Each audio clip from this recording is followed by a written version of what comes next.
नमस्कार, हमारा नाम है समरीन और आपने देखना शुरू कर दिया है लाइव सिटीज। देखिए, बिहार में चल रहे सियासी हलचल के बाद अब सभी की निगाहें लालू परिवार और ईडी पर टिकी हुई हैं। आपको मालूम है कि अब भी लालू प्रसाद यादव से ईडी की पूछताछ जारी है। आपको बता दें कि कल तेजस्वी यादव को भी ईडी के सामने पेश होना है। तो ऐसे में अब सबसे बड़ा सवाल यही बना हुआ है कि क्या लालू प्रसाद यादव और तेजस्वी यादव की गिरफ्तारी हो जाएगी। जनाब, सवाल तो ये भी है कि क्या एक बार फिर से मुश्किल में फंस गया है लालू परिवार। तो आज हम इसी मुद्दे पर सीधी बातचीत करेंगे पटना हाईकोर्ट के जाने माने एडवोकेट देव प्रकाश जी से। सबसे पहले बहुत शुक्रिया बात करने के लिए। जी धन्यवाद। जी, जैसा कि मैंने शुरू में ही कहा कि अब भी पूछताछ जारी है वकील साहब, तो क्या ईडी के सामने पेश होकर लालू प्रसाद यादव ने कोई बड़ी गलती तो नहीं कर दी है, और क्या आज ही लालू जी गिरफ्तार हो जाएंगे? देखिए, उनके केस का जो ग्राउंड्स है जी ऑफ अरेस्ट, उसकी कॉपी हम ना हमारे पास उपलब्ध है, ना आपके पास उपलब्ध, ना उनके पास अभी उपलब्ध होगा। लेकिन अरेस्ट करने से पहले उनको ग्राउंड्स लिखना जरूर पड़ेगा। आपको बता दें कि सेक्शन 19 में उनको अरेस्ट का पावर है ईडी को, और प्राइमा फेसी उनको लगेगा कि ही इज गिल्टी। अगर वो दोषी हैं तो अरेस्ट करेगा। मतलब अगर जरा सा भी शक हुआ तो अरेस्ट शक हो हुआ सकती कि है। केस बनता है इनके ऊपर तो अरेस्ट करेगा। लेकिन साथ साथ आपको हम बता दें कि सेक्शन 45 में बेल का प्रोविजन है। उस बेल के प्रोविजन में लिखा हुआ है कि अगर कोई बुजुर्ग व्यक्ति है या कोई महिला है जो फिजिकली इनफर्म है, अशक्त है, बीमारी से ग्रसित है, तो ऐसे केसेज में उनको पर्सनल बॉन्ड पर छोड़ा भी जा सकता है। उनके साथ ये बात लागू होती है क्योंकि बीमार आदमी हैं और अभी भी एनी हाउ सहारा पर चल पा रहे हैं, हिम्मत किए हुए हैं, इन्हें चलते रहते हैं। तो वो ग्राउंड उनके फेवर करेगा और कोर्ट में भी फेवर करेगा अगर वो अरेस्ट कर लेती है तो। साथ साथ उसमें कोई एक्यूज और भी वो लोग हैं, ऐसा नहीं कि वही केवल एक्यूज हैं, सो तो नहीं है। तीसरी बात यह है, कंप्लेंट जो केस हुआ है, कुछ लोगों ने क्या गवाही दी है या ऐसा बताया है कि हमने इनको पैसा दिया था और हमको जॉब मिला है, ये देखना पड़ेगा। और प्राइमा फेसी केस बनेगा, ईडी के पास तो पावर है अरेस्ट करने का, और उसमें बेल थोड़ा मुश्किल होता है। बेल मुश्किल होता है। लेकिन इनके केस में एक उसमें प्रोविजन लिखा हुआ है कि अगर कोई बुजुर्ग हैं या बीमारी से अशक्त हैं, जिसको इनफर्म कहा गया है, और काफ़ी उनको दिक्कत होगी, तो वैसे केसेज में इनको बेल दिया जा सकता है। कितने दिनों में बेल मिलती है वकील साहब? इसके बारे में क्या बताइए, तो भाई कोर्ट का प्रेरोगेटिव है। बेल तो आप जानते हैं ग्रेस से मिलता है। Bail is a prerogative of the court. तो वो तो कब समझती है, और ईडी में थोड़ा सा मुश्किल किए हुए हैं लोग बेल देने में। मतलब बेल लेने में भी लालू जी को मुश्किल हो सकती है अगर अरेस्टिंग हो जाती है तो।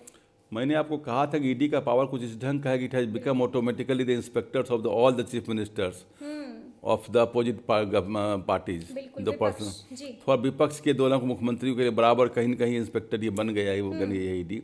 इस केस में ग्राउंड्स क्या है, फैक्ट्स क्या, हम नहीं जान रहे हैं। और ग्राउंड्स फैक्ट्स अगर काफ़ी इनके अगेंस्ट जा रहा है तब तो अरेस्ट करेगी, या उनके अगर चूंकि बुजुर्ग आदमी है तो उस ग्राउंड पर उनको थोड़ा छोड़ सकती है, क्योंकि और भी एक इस केस में है।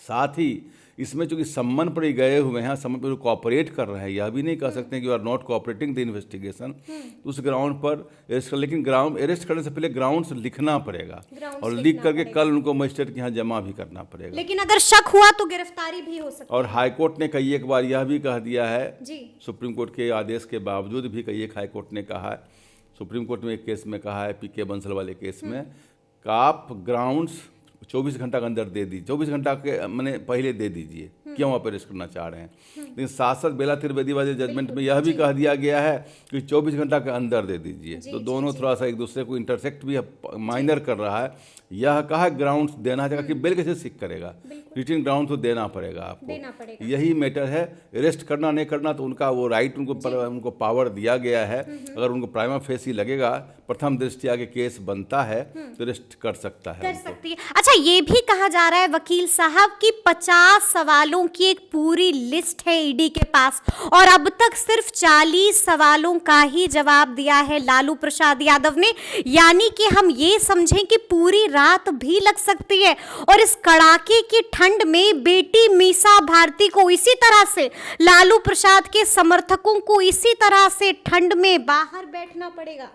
50 सवाल तो आपने कम बता दिया है जी। कई एक बार तो 500 सवाल रहता है। अरे बाप। और हम लोग पहले इन्वेस्टिगेशन में कभी कहीं रहते थे तो 100 सवाल से कम तो बनाते ही नहीं थे। तो 50 का पता नहीं आप कहाँ से इन्फॉर्मेशन लगाए हैं। 50 से ज़्यादा ही सवाल होगा। 50 से ज़्यादा ही सवाल अंदर से जो खबर आ रही है वकील साहब वो 50 सवालों की है। हो सकता है ज़्यादा का लिस्ट भी हो सकता है, 100 भी हो सकता है, 200 सवाल भी हो सकता है। यानी कि पूरी रात उन्होंने जो इतना रेड किया, सर्वे किया, उसमें क्या मटेरियल्स उनके हाथ लगी है वो सब तो हम लोग कुछ पता नहीं है। उसमें कितने सवाल बनते हैं। यानी कि बेटी मीसा को बाहर ही आज रात गुजारनी पड़ेगी इस ठंड में। लालू प्रसाद के समर्थकों का हुजूम लगा हुआ है, उन्हें भी बाहर बैठना पड़ेगा। देखिए वो प्रथम दृष्टया दूसरी बात है। पहली बात अगर यह तो पक्का है अगर कि सरकारी पद पर हैं और बहाली में अपने लोगों की ज़मीन लिखवा ली, गरीब लोग जिनको क्लास मैंने वो क्या कहते हैं डी क्लास 4 एम्प्लॉय खलासी में बहाल होने के लिए ज़मीन लिखवा लिया आपने। ऐसे तो कुछ लोगों ने कहा पटना की ज़मीन, तो पटना की ज़मीन को खलासी में पता नहीं क्यों देगा, हमको नहीं समझ में आ रहा है। लेकिन खैर वो जो अलग बात है। बहरहाल यह जरूर कहा सकता है कि अगर किसी का ऐसा प्रूव हो जाता है किसी ने ज़मीन दे के नौकरी ली है तब तो ये बहुत ही माने गंभीर आरोप है और ये जघन्य अपराध है किसी इतने बड़े पद पर रह करके इस ढंग का काम करना। तब तो मैं भी कहूँगा कि ऐसे लोगों को नहीं छोड़ना चाहिए, नहीं छोड़ना चाहिए अगर सिद्ध होता है तो जी। लेकिन केवल पॉलिटिकल ओपोनेंट अगर हैं और इसके लिए किया जा रहा है तब थोड़ा सा यह है कि गलत नहीं होना चाहिए, इस ढंग से नहीं होना चाहिए। ग्राउंड्स ऑफ अरेस्ट इनको लिख करके देना चाहिए क्योंकि जजमेंट में 2 जजमेंट दिया आ चुका है। एक में कहा गया 24 घंटा पहले दीजिए, एक में कहा गया 24 घंटा के अंदर दीजिए। तो देना तो ग्राउंड्स है ही, वो ग्राउंड्स लेकर के बेल के लिए जाएंगे वो। अच्छा, हमने ये भी देखा कि जैसे ही पूछताछ शुरू हुई कई तरह की बातें होने लगी। लालू की बिटिया ने मोर्चा संभाल लिया है, दोनों बिटियों ने मोर्चा संभाल लिया है। रोहिणी आचार्य ने भी लिख दिया कि मेरे पिताजी के साथ गलत हो रहा है। मीसा भारती भी कह रही है कि मेरे पिताजी अपने से खा नहीं सकते हैं और उन्हें बिना किसी सहायक के अंदर इस तरह से ले लिया गया है, पानी तक नहीं दिया गया है। मतलब कि लगातार दोनों बिटियां कह रही हैं कि मेरे पिताजी अस्वस्थ हैं। यानी कि वकील साहब हम आपसे जानना चाहेंगे कि क्या वाकई में अगर कोई अस्वस्थ होता है तो क्या इस तरह से कर सकती है ईडी? क्या ईडी कोई ज्यादती कर रही है लालू प्रसाद यादव? कोर्सिव मेजर नहीं ले सकता। अगर दवा की जरूरत पड़ेगी दवा देनी पड़ेगी, केयर की जरूरत पड़ेगी केयर लेना पड़ेगा। कोर्सिव मेजर नहीं ले सकती है सहायक को, क्योंकि अभी वो कन्विक्ट नहीं है, अभी कन्विक्ट नहीं है, इसलिए यह नहीं हो सकता है कि उनको कोर्सिव मेजर लिया जाएगा, इनह्यूमन लिया जाएगा। अगर कहीं उनके प्राण को जीवन को खतरा होता है तो बहुत बड़ा कलंक लगेगा ईडी को। तो क्या सहायक को ईडी अंदर भेज सकती है?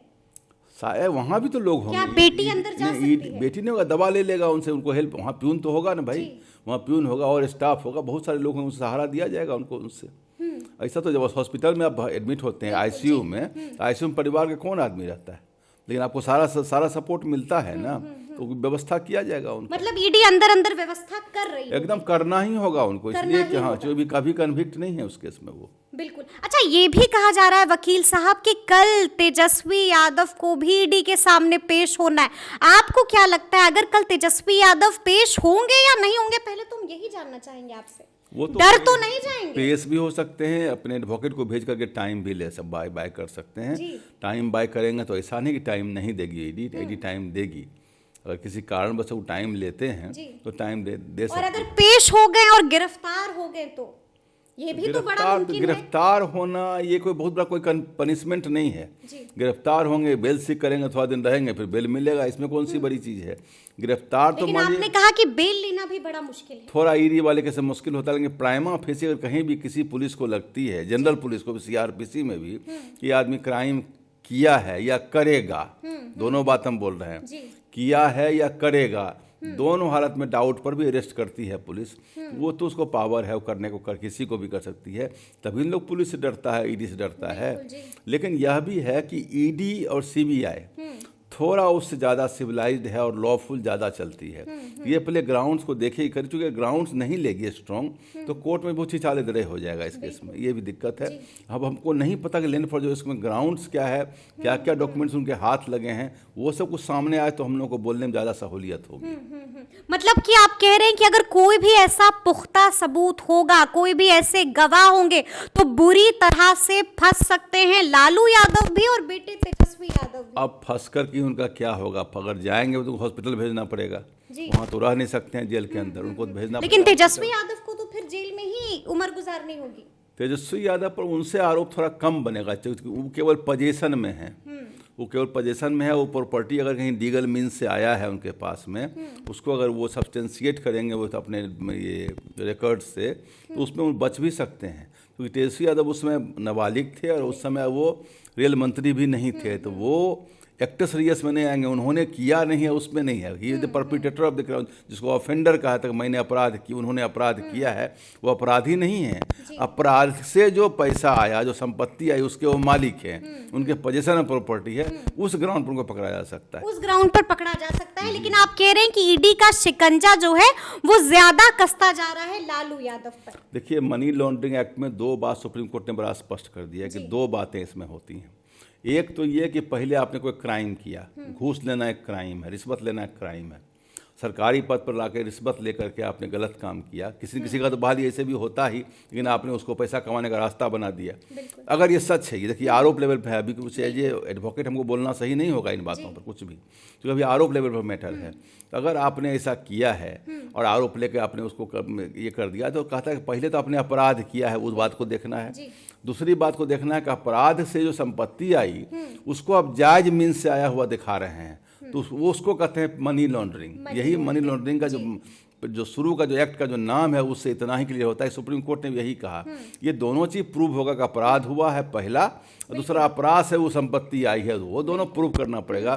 तो अब दूसरा इसमें मैक्सिमम सजा जो है मिनिमम 3 साल, मैक्सिमम 7 साल, यही सजा है। यही सजा बहुत बड़ा कोई सेक्शन भी नहीं इसके अंदर आता है कि आजीवन हो जाए और फांसी दामूल हो जाए, ऐसा कोई बात नहीं है। लेकिन लालू जी चूंकि असक्त हैं, वृद्ध हैं, उनके लिए सेक्शन 45 में प्रोविजन है। हमको लगता है उनको रिलैक्सेशन भी देना चाहिए, मिलना चाहिए। अब वो तो जाने ईडी जाने व्यवस्था क्या करती है नहीं करती है, देना ही पड़ेगा, उसके बिना तो। एक आखिरी सवाल वकील साहब कि कैसे बच सकते हैं लालू यादव भी और तेजस्वी यादव भी? वो तो कोर्ट के हाथ में, न्यायालय देखिए सुप्रीम, देखिए कोर्ट इज द सुप्रीम, इसलिए कि न्यायालय अंतिम है और न्यायालय पॉलिटिक्स नहीं करता। न्यायालय को पॉलिटिक्स करता भी है, कहीं कहीं लगता है कि पॉलिटिक्स में आ रही है कहीं, लेकिन उसको पॉलिटिक्स, अगर न्यायालय अगर पॉलिटिशियंस के संपर्क में जाती है या पॉलिटिक्स के इन्फ्लुएंस में जाती है तो सबसे ज़्यादा अहित न्यायालय को ही होगा। तो न्यायालय को से दूर रहना ही होगा, ये पक्का जान लीजिए, ये पक्का जान लीजिए। तो सुना आपने क्या कुछ बताया है वकील साहब ने। देखिए तफसील से हम लोगों ने चर्चा की है कि आखिर कैसे बच सकते हैं लालू यादव भी और तेजस्वी यादव भी, क्योंकि आपने देखा है कि ईडी का शिकंजा अब कसता ही जा रहा है। तो ये पूरी बातचीत आपको कैसी लगी है कमेंट करके हमें ज़रूर बताइएगा। तो इस तरह के तमाम अपडेट्स के लिए ऐसे ही हमारे साथ बने रहिएगा और देखते रहिएगा लाइव सिटीज़। बहुत शुक्रिया।